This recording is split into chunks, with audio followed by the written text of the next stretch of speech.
The gaps in white knowledge were filled in with lies. We were told that poor people were lazy, that's why they're poor. That crime existed in black neighborhoods because they were black neighborhoods. That broken families cause poverty. These ideas were not questioned. They were treated as common sense. And we were started with our grooming as infants, as little tiny babies, as little bitty kids that are impressionable and just forming our ideas about the world. So that was our social foundation. We were told that black people can't keep their marriages together. I was even told that the reason they couldn't keep their marriages together was because of how they were treated during slavery. So out of one side of their mouth, they'd say, wasn't that horrible that families were split up during slavery? But now that has just become part of who they are. Hi everybody, welcome back to my YouTube channel. I'm your lovely host Beryl. Thank you so much for being part of the journey with us. We are at 7 subscribers. Please hit that like button and hit that subscribe button. So let's just get deep into it. Do you know what segregation is? Anyone in class? Who said that? Do you know what segregation is? So segregation is actually separating. It's like separate people because of a certain difference that they have. So it can be just any typical just difference that you have picked out.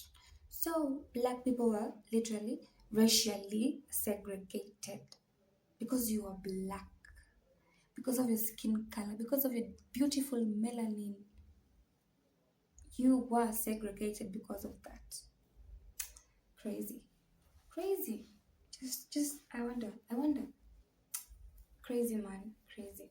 So guys, white people are now just exposing how they were taught segregation. They were taught. They didn't just wake up and decided, oh, let me just wake up, let me be performing segregation. No, this is something they were taught, they got used to. And if you teach a child something like that, that's what's gonna stick onto their minds. That is what they'll know, they'll pick out as good or wrong. And that is why you'll find out that most people in other countries, palm-colored countries, still think that Africa has no electricity, we don't have any water. Yes. Crazy guys, crazy. Because they are being taught that in school. Yes. It starts way deeply in PYP. Early years there up to university. Till now, we thank God because of technology. Who is technology? Technology has brought so many of us together. And now they're like, for example, on TikTok, they're like, huh? You guys don't shower in the bush? What do you mean? Okay, I do understand that there are some parts of our continent that are going through so many challenges. We are hoping that and praying that one day, or just us together, this online platform will get to reach that maximum number. Anyway, guys, let me not make this introduction long. Please watch this video and let's see how segregation began. Subscribe. In Africa sold their people into slavery. If it had not been that way, there would not have been any slaves anywhere in America for Robert E. Lee or anybody else to have owned. So don't blame Robert E. Lee. Maybe you should be after your ancestors. Communism slowly destroys a nation by removing all icons, such as Aunt Jemima space from Pancake Mix, Civil War statues, other things like historical school names. It says in the Bible, Jesus himself never condemned slavery. In fact, he said slaves have an obligation to obey their master. I heard a lot of racist things as I stood, because I think some of you good people thought I was one of you, but I'm not. So I'm here to say that all of this does make a difference. You are speaking from your white culture and your white self. The reason why, especially white people in more rural areas and just in general cling to racism as like a fallback for their behaviors, is because it is enforced through fear. Okay? When you are deconstructing, especially as someone who has only ever been around mostly white people, you start to learn very quickly just how bad the people around you are. And as you start to deconstruct it, and as you start to kind of get to the root cause of racism, you face the risk of being disowned and thrown out of your community that you do have. It is a fear tactic. It is the same thing that the Mormon church does to its missionaries. It's kind of like, oh, the outside world is scary.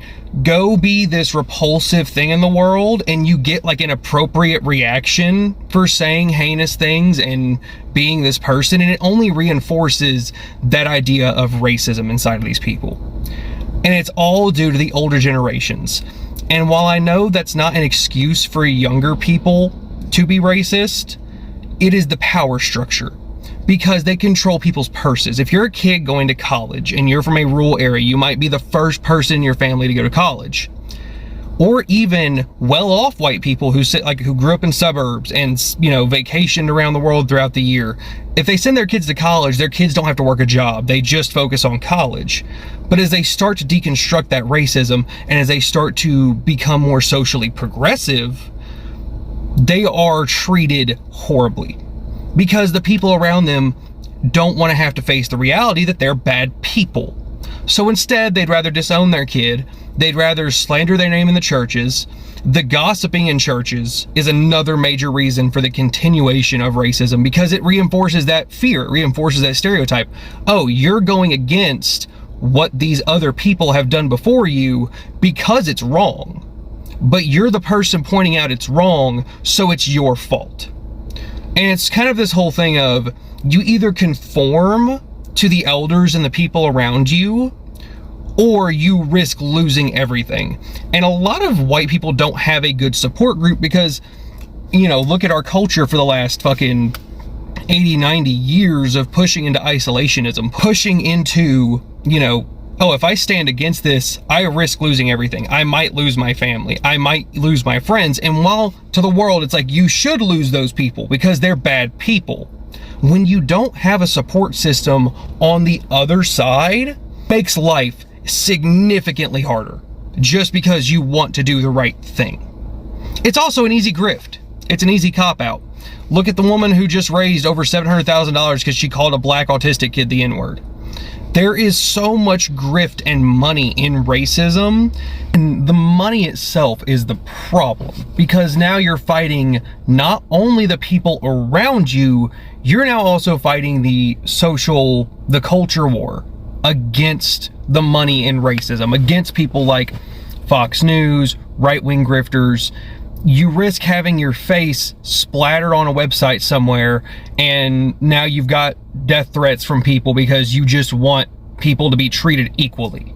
You are threatening, by deconstructing racism as a white person, you threaten the entire system.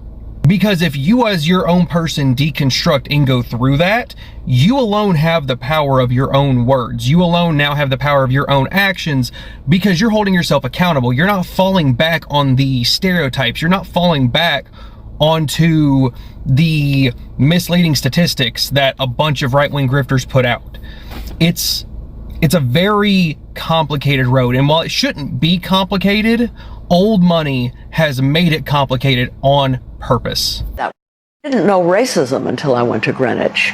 That was the first time I ever heard the N-word, and I repeated the N-word once, and the only time in his life that my dad's whacked me across the face. He said, "Don't you ever, ever say that word again." Oh my God. My dad grew up in Omaha, Nebraska. His father, my grandfather, who I never knew, had a printing press that looked down over a central plaza, a square in Omaha. And he made my father stand there and watch when a black man was taken out of the sheriff's office and hung, and then dragged behind a truck around the square, and it had a huge impact on my father. He cared about justice, and he hated racism. And, you know, with that slap, he taught me to pay attention. So I started being a racist right around 3rd grade. When I was a little kid, I had a best friend named Chris who was black, but I didn't see him as black. I just saw him as my best friend, Chris. But in 3rd grade, I learned about a man named Thomas Edison, who, as you all know, is the white man who invented the light bulb. Who I did not learn about is a man named Lewis Latimer, who, as you may not know, is the black man who invented the carbon filament that goes inside the light bulb to power the bulb. Right? So the engine in the car, if you will, was invented by a black man named Lewis Latimer. Now, is this some big conspiracy? No, Thomas Edison owned the company, so he got the credit. And the hidden figure that was Lewis Latimer, you never learned about.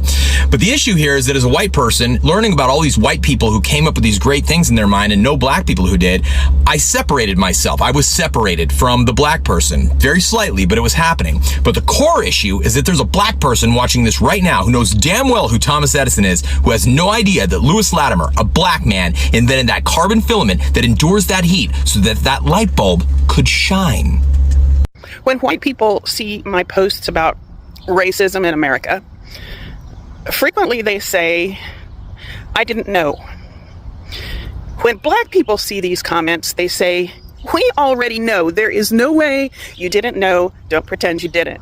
This disconnect is really hard to explain, and I've been trying to understand it myself. I'm going to be digging into this really deep because I think it's so important. It's not that we're just oblivious white people. It's that we've been groomed to be oblivious white people. People point out that it's not like this stuff is locked in some vault somewhere. It's available. You can see it. And that's true. But we were trained not to ask questions. We were trained not to look for it. And I see it in my family. I see it in my circle of friends, even some of my friends that are pretty progressive. We have this ingrained training to not ask too many questions. We were taught to trust authority figures, teachers, ministers, police officers, politicians, the anchor guy on the evening news. We believed them because we were groomed from childhood to believe that they were trustworthy. We were not taught that the system itself, the system they were part of, was designed to protect itself first. And frankly, it felt good just to trust them. It's like you had this permanent mommy and daddy figure. It made life feel safe. The gaps in white knowledge were filled in with lies. We were told that poor people were lazy, that's why they're poor. That crime existed in black neighborhoods because they were black neighborhoods. That broken families cause poverty. These ideas were not questioned. They were treated as common sense. And we were started with our grooming as infants, as little tiny babies, as little bitty kids that are impressionable and just forming our ideas about the world. So that was our social foundation. We were told that black people can't keep their marriages together. I was even told that the reason they couldn't keep their marriages together was because of how they were treated during slavery. So out of one side of their mouth, they'd say, wasn't that horrible that families were split up during slavery? But now that has just become part of who they are. And so it's their fault. I don't know, it didn't make sense to me either. We also were not told that welfare benefits were not available if there was a man in the house, a black woman working 2 jobs who still needed support to raise her children, could not have a husband or partner living in the house with her. And of course we were taught that that was their fault because they couldn't keep their marriages together. As we were growing up and we started to repeat these beliefs, we were seen as respectful and well-adjusted. I don't know, are you getting pissed off? I'm getting pissed off just going through this again. We were guided by the TV news and movies and TV shows to care when white people suffered and to disconnect from the pain of other people. We were taught to feel patriotic about our country without questioning whether they were being truthful with us about why we should feel such patriotism. When we asked those white authority figures that we were taught to trust, we were lied to. Now, when black people give us honest answers, we don't fully trust them. It's not about ignorance, it's about conditioning. My education is in behavior analysis, and that's how that works. You just expose someone to a social system that supports a certain line of thinking, and you fall for it, especially if you are started out as a young kid being taught all that stuff. And that's what happens to all of us. We were taught that silence is polite and that truth about society is rude or inappropriate. And as a girl that went to a fundamentalist Christian church, that was even more so. You don't ask questions that are going to make people uncomfortable. But that comfort, you see, it kept us obedient. It kept us from asking too many questions. It kept us from wanting to do anything about it because we didn't fully understand that there was something that needed to be done. We were used to preserve a system that depended on our own silence. It kept us from befriending black people. It kept us from knowing what the hell we thought we knew about those people. So when white people say, I didn't know about any of this, understand what that really means. We were trained not to look. We were trained to believe the stories that we were told by the authority figures. We were shaped by a system that used your trust against you. We were trained to look away. And now we have a choice. White people, we need to get angry about being kept in the dark all these years so that together with our black neighbors and neighbors of all races, we can break down this oppressive system that has brought us here to the point of fascism. You wrote, yes, racism is racism. The same way people were racist against Italians when they came to this country, the same way people were racist against the Irish. This is one of the most common arguments you'll hear from white folks when you make the claim that black people cannot be racist. They will talk about how Italians and Irish people were discriminated against when they came to the United States. My friend, I have both Italian and Irish ancestry. I can tell you unequivocally that white people that were living in the United States when my ancestors came over here were not racist towards my ancestors. Now, were my ancestors discriminated against based on their ethnicity? Yes, absolutely. But they eventually assimilated into whiteness. They were able to sort of shed their Irishness and Italianness and become white, which is why I'm talking to you as a white man now and not an Italian or an Irish American. This is a luxury that black, brown, and indigenous people were not afforded. So no, white people were not racist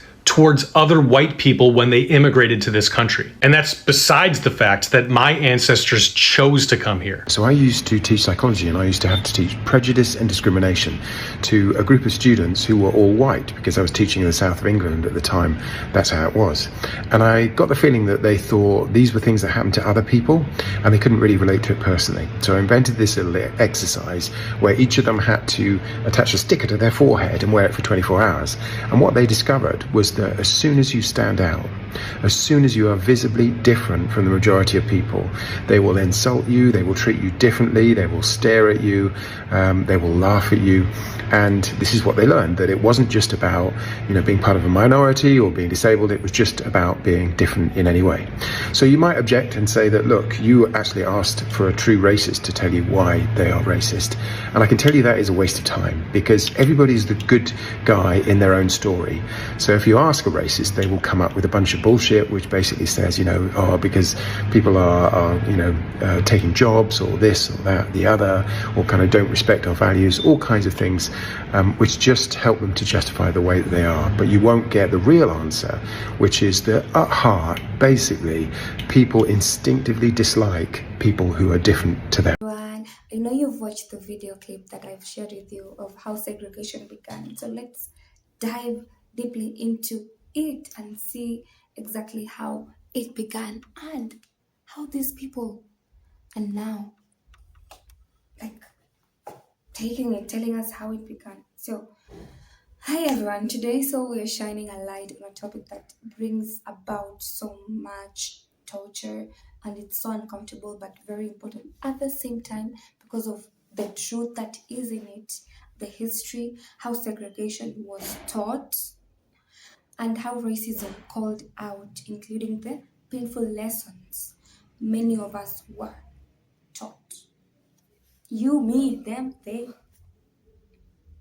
everybody. So now let's begin with some context. So in a recent video of this platform, on this YouTube platform and other TikTok, people have been kindly just recount how segregation was woven into upbringing, shaping their views and experiences.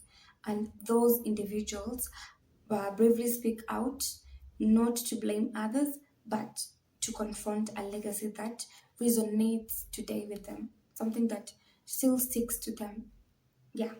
So their stories actually remind us that segregation isn't just a historical footnote. It's a living legacy. When people admit they were taught to see Black people as other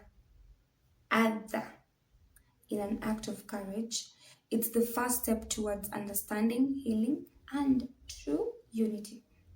So, guys, by calling out racism, not just in society, but in ourselves and our community, we create a space for growth. We acknowledge that many of our beliefs weren't innate. We were passed down by a world we didn't choose. Those things are passed down by people in a world we didn't choose. Okay? Yeah. So, guys, for me, engaging these stories is just a reminder. Confronting the past matters. It's about acknowledging our role in the society, in a broader story, and choosing empathy instead of ignorance. So, the video compilation that I have shared with you, when you listen to it, you get touched. It moves you, especially if you are a Black person, if you are a minority in the community. It gets it there's just that sad feeling that you get, like, who would do this? Why would you start something like this? What benefits? It's crazy how people say Columbus discovered America, but we know who discovered them, the natives, right? Are they considered important? And then when this segregation began way back, it continued and continued and continued and got passed down on many generations, one after the other. And funny thing, it's still there. And there are people who are saying there's a certain president who is encouraging that. Sad to say. It's happening, guys. It's still there. There are people who have not moved on. There are people who don't see the logic in unity. Guys, what's happening? What's happening? It's 2025. You need to change. You need to be united. You need to acknowledge that skin color doesn't make us different. We all bleed the same blood, guys. What is wrong? What's wrong? So the video is telling us on how these palm-colored people were taught on how to diminish the Blacks in the society, to diminish the Black community. Like, can you imagine? Let me give an example. Or if they even had rules on even mode of transport, like, oh my goodness. Like, now, Rosa Parks was segregated because she was Black. But I really, really love her spirit. You cannot move me. You can't tell me nothing. Go watch. Like, can you imagine the boldness? It's like she knows the rules, but who is she? You can't tell me nothing. So those are some of the legendary people that we still have in the community. Martin Luther, Nelson Mandela, name them. Brave people in the society to stand out against such people who are now making us to be where we are today. So segregation, back to segregation. People were separated because of their women, their blood. I mean, can you imagine those people came to Africa to sell us a religion about a God that when we die, we go to heaven. Remember, we had our own religion also, but now they came with another concept of telling us there's a higher being above. Okay? So now they come they steal our people. They were stealing the most able, our men, going with them, our women in the ships, and then taking them to those countries that they have their original land. I mean, let's say the American states or other places, blah blah, right? Only to go there and now segregate them and just treat them rudely, harshly. Like, there's some things that, as a black person, it kills me to know that this happened to our people and they had no power over it, and they tried their best. And then there are some people who are still teaching such things to people. Like, up to now, why would you teach a child about racism or segregation? Doesn't make sense. At least nowadays we have mixed communities, races, blacks and whites. There's so many. So for engaging with these stories, it's just a reminder of confronting the past.